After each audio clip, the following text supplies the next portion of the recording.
Hi there, my name is Toby and this is part 6 of my Sovereign Warrior self-defense series, and this here is a clip from one of Banaman's videos. I'll leave the link below to his channel and this video so you can watch it in its entirety, and this is documenting the work of a team of volunteers called the Rapid Response Unit, and these you could call Sovereign Warriors or Peace Officers or even Sovereign Constables or Sheriffs. It doesn't matter what you call them, but these are guys that are standing up for the real law and order. And in fact, this is a situation here where they're trying to regain control of a property that has been taken unlawfully and illegally. So they're actually going up against the so-called police and the bailiffs together. So it's a big deal. These guys have got a hard job in front of them to call out corruption where they see it, and especially when the whole world is against them. And here you can see some of the situation. This older gentleman here is actually standing in the law. He knows the law and he's trying to defend himself and defend the situation, but the so-called police are not having it and they're manhandling him. So you can see some of the situations they have to deal with are pretty brutal.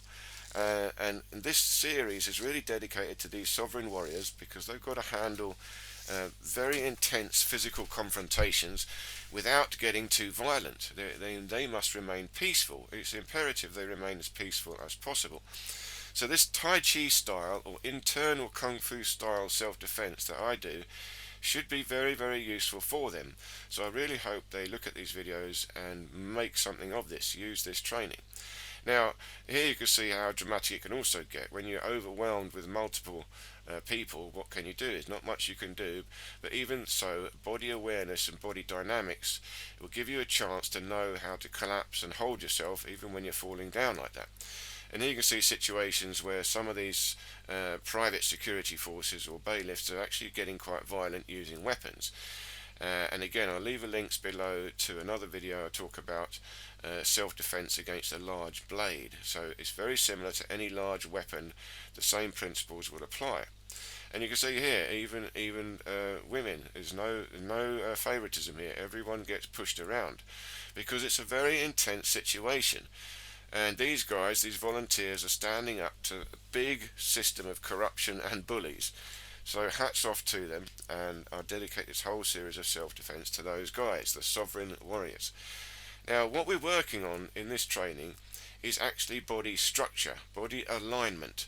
You've got to align your skeleton, and this is what we're doing here. So imagine there's two of us here and we're struggling with our arms. Now there's a method here of controlling your opponent or resisting if you can control from the elbow joint. So if I manage to grab his elbows and lock my structure very powerfully, I can control my opponent peacefully. I'm literally just locking him in, pushing his elbow joint, locking them towards his body and sinking into my structure. Now in reality, of course, this is going to be a lot of struggling. You're going to have to use strength. But the strength you've got to use would come on top of this correct alignment. If you can get the correct body alignment plus strength in the tendons, the ligaments, not so much the muscles, then you can have a great deal of power even with minimal effort, and that's what they need. These guys, the sovereign warriors, need a lot of power, and they've got to be able to apply it peacefully in such a way that it does not look violent, but it is doing the job. Nobody can get past them, and they can stop themselves being injured in this very peaceful method of controlling. It doesn't even look like you're fighting.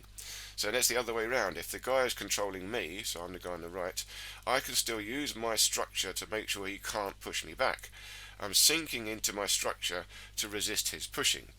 And the structure is built upon a neutral spine. So you have a vertical neutral spine, and you've got to sink down into your hips like you're sitting in a chair. Your body weight shifts into the front hip. So here I'm trying to build my friend here in his right position.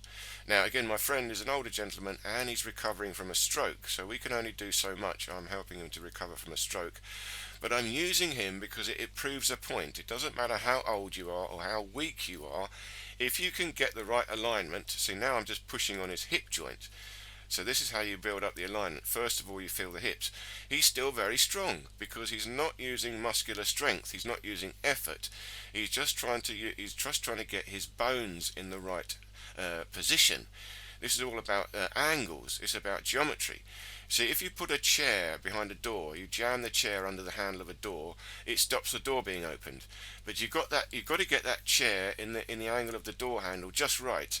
If you don't get the angle right, that it will slip over. Either the chair falls forward and the door opens, or the chair slides back and the door opens. You've got to jam the chair under the door handle just at the right angle to stop the door being opened.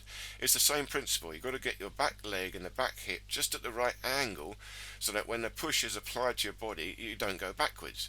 So you've got to keep a vertical spine. So you're shifting your weight forward into the front leg. So now what we're doing is pushing straight into the forearm. So one arm is up horizontal and the other arm is pushing against it in support. So you're creating a barricade with your forearm, and now I've got to push against him, and he's got to take that through the spine into the hips and then down through the back leg. So the back hip, you see, is twisting forward. The spine has got a slight twist forward but still arching back. You've got to hold your belly in, so that will strengthen the lumbar spine. Tension in the obliques, tension in the belly. The shoulders are actually up and back a little bit. You're trying to keep a neutral position of the shoulders, but hold them in that position. So this is all about isometric tension. You've got to use isometric tension to hold your body in the right position. So here I'm doing it. The front hand is up horizontal, and the back hand is vertical. So the elbow is down on the back hand, but the elbow is up on the front hand, and I'm using them together to push. So now one foot is forward. I'm sinking my body weight forward into the front hip. So my body weight is going forward, but I'm keeping a vertical spine and twisting my back hip to push my back foot into the ground, through the hips, through a neutral spine, belly pulled in, shoulders up and back a bit, and then pushing into the front forearm. I've got to hold an expansion in my shoulders and scapula also. So I'm feeling that the shoulders are open. If I don't have that, then the force will dissipate in my shoulders. The trick is to open up all the joints. See, every joint must be in its right alignment and stretched open. It feels like you are stretching. Even though the arms and legs are bent, your body feels like it's stretching internally. This is the key. Then you'll have like a spring in the body. So now we're doing two hands together. So palm to palm, grip hold of each other, elbows pulled in. So I can actually rest my elbows on my belly, just about the belly. And now when you're pushing into the forearms go directly to the belly because the elbows are touching. Hold the belly tight, lift up the rib cage and shoulders a bit. Now drive your body weight forward into the front hip, so you're pushing with the back hip, twisting the spine a little bit forward, so there's a twist through the spine, and then the force transmits through the elbows, through the forearms, into the palms. And you've got to practice this slowly and carefully because you've got to feel it. It's an internal feeling. You've got to feel that the push goes into the palms but transmits all the way down to the heel or the back foot or the ball of the back foot. See, actually the ultimate is on the ball of the foot, so there's even a cushion in the ankle. So now if you haven't got a partner, this is how you could practice by yourself, pushing into the wall.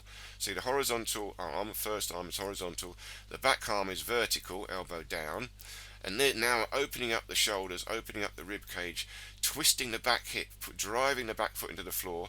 Now you see I've got to get the angle right. I've got socks on, so if I try to push with socks I'm going to slip. So if the angle is wrong, as you saw, my foot will slip backwards. The angle has got to be just right so I don't slip. It's very important, you've got to feel it. It's minute details of alignment. These are important and these are overlooked. Minute, tiny details, millimeters of difference. Now what we're doing is very close pushing. So we've got shoulder to shoulder, front shoulder, pushing into the opposite front shoulder, or rib cage to rib cage. Again, I'm trying to use the hands to control the elbows of my opponent, and now leaning our head in as well. So even using the head, leaning head to head. So you could look at this like the end of a boxing match. When you're completely exhausted, you're pushing into each other. But it's the same principle. I've got to take the force or the push from the back hip, from the back foot into the back hip, through the spine to the shoulder. So again, the other way round. So I'm sinking my body weight forward into the front hip. That's the key. You've got to use your body weight. Sink your body weight in. So you're not working so hard. You're not using muscular strength. The strength you are using is isometric tension in the joints to try and put yourself in the right position. It's all about geometry, and you'll feel it. So we're both pushing. I mean, I know it looks quite comical like this, but remember, it's this internal practice. You've got to do it slowly and carefully. And my friend here is an older gentleman, as I said, suffering from a stroke, so he doesn't have much physical strength. But if he gets the alignment right, he doesn't need it. He does not need it. It's all about the internal bone structure. It's all about the internal bone structure. Now, in reality, of course, you're going to have to use a lot of strength. This is all moving about, but this is the basis of it. Practice this first, and then you can experiment and play with more dramatic situations. Okay, I hope this made sense. Please do go back and check out the other videos in the series, and stay tuned for the next one coming very, very soon. Thank you so much for watching, and I look forward to seeing you in any of these other videos here.